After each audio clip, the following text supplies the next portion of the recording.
तोरी तो धारावाहिक आपण मैंने देखिए अगस्ती परिवार निशा और चिकी घरे पूजा रखिए आओ चिकी और राम को पूजा बसवाई कामिनी कहे एपटे चिकी पूजा बसवा जावा बेले सेठी रुही आसी पहुँचे एपटे माधवी भावे चिकी तू जिते चेष्टा कले भी प्रथम ए पूजा करें कहीं झिटिपिटी प्लान रे तू तो निश्चय फसब आउ ए पूजा प्रथम मो बहुराणी कर ए पूजा आमे बहुत व्यवस्था कर सारीचु तो चाहिए भी या अटकई पारबनी एपटे कामिनी कहे एबे पूजा आरंभ करवा रोही कहे रही जातु ए पूजा हो पारबनी कामिनी कहे तू पुणी थे आरंभ हो गलु तू कौन आमको केबे भी शांति रखईदेबुनि कहीं सब अमंगल कथा गुड़ाक कहीकि सबुथिरे एमिति बाधा सृष्टि करुचु रोही कहे जेजेमा मु किछि भी भूल कथा कहूनी आउ एठी चिकी पुओ पूजा होचे मु चाहूचे ए पूजा प्रथमे मो पई हो ता छड़ा ए घर को प्रथमे खुशी खबर तो मु ही देइथिली ना कामिनी कहे रोही निज मुह संभाली कथबार्ता कर चिकीर पूजा सरिया परे तू भी ए पूजा करि परिबो रोही कहे हेले प्रथमे से कहीं कर ए पूजा प्रथमे मो पई कौन पई न हबा माधवी कहे माँ मो बहुराणी एकदम ठीक कथा कहूची ए पूजार कर अधिकार तार भी तो अच्छे ताहले चिकी प्रथमे कहीं कामिनी कहे ठीक अच्छे ताहले ए पूजा करी बाबू मुझे अनुमति दे पारि किंतु एबे नुह चिकी कहे आई ताको करने को दिंतु ए पूजा मो पर भी करनेबी यापर रोही आसी होमकुंड में बसबे आउ से पूजा करेंगे आउ कहे चिकी मु तते केबे भी ए पूजा करई देबिनी आउ तते देवी माँ को आशीर्वाद केबे भी मिलबनी एपटे रोही पूजा करुवा समय रे होमकुंड धूआं बाजे तांको आखि खूब जोरे जली उठिबा से भाविबे तमे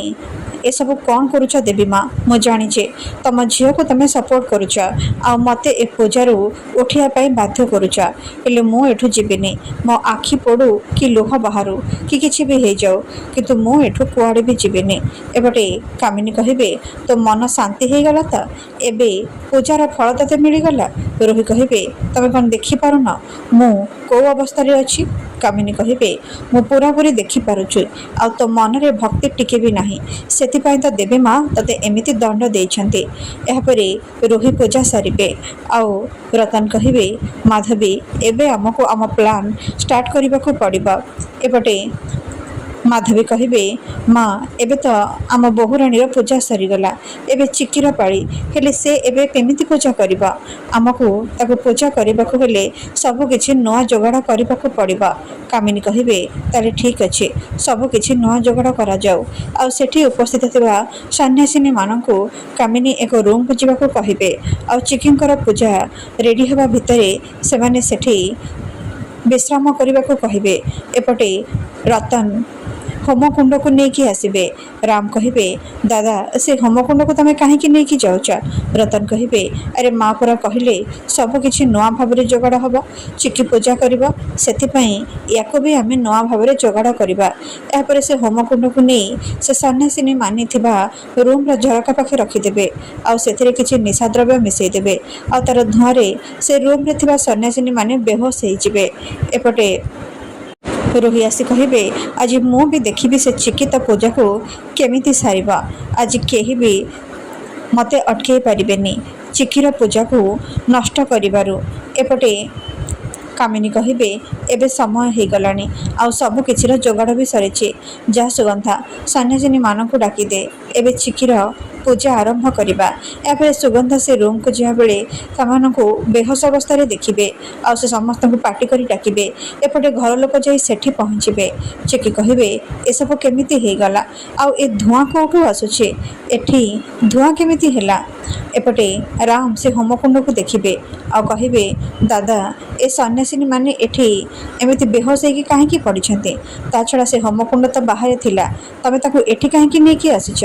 ରତନ କହିବେ, ଚମତ୍କାର ଭାବରେ ତୁ ମୋତେ ଦୋଷ ଦେ ନା ରାମ। ଆରେ ସେଠି ତ ନିଆଁ ଜଳୁଥିଲା, ଧୂଆଁ ବି ହେଉଥିଲା, କାହିଁ କାହାର ତ କିଛି ବି କ୍ଷତି ହେଉନଥିଲା। କିନ୍ତୁ ଏବେ ଏଠିକି ଆସିଲା ପରେ କାହିଁକି ଯେ ଏମିତି ହେଇଗଲା ସେ ବିଷୟରେ ମୋତେ ପଚାରିଲେ ମୁଁ କ'ଣ କହିବି? ମାଧବୀ କହିବେ, ହଁ ମୋ ରତ୍ନମଣି କିଛି ବି ଜାଣିନାହାନ୍ତି। ଆଉ ମୋତେ ଲାଗୁଛି ଭଗବାନ ବୋଧେ ଚାହୁଁନାହାନ୍ତି ଏ ଚିକିର ପିଲା ପାଇଁ ପୂଜା ହଉ, କାହିଁକି ନା ସେ ହେଉଛି ଗୋଟେ ବହୁତ ବଡ଼ ଅଶୁଭ। ଚିକି କହିବେ, ବିପଦ ସମୟରେ ପରିବାର ଏକା ସାଙ୍ଗରେ ରହିବା ଦରକାର, ହେଲେ ଆପଣମାନେ ତ ଆମ ଅମଙ୍ଗଳ ହିଁ ଚିନ୍ତା କରୁଛନ୍ତି। ମାଧବୀ କହିବେ, ଆଲୋ ଚିକି, ମୁଁ ତ ଏଇଆ କହିବି କି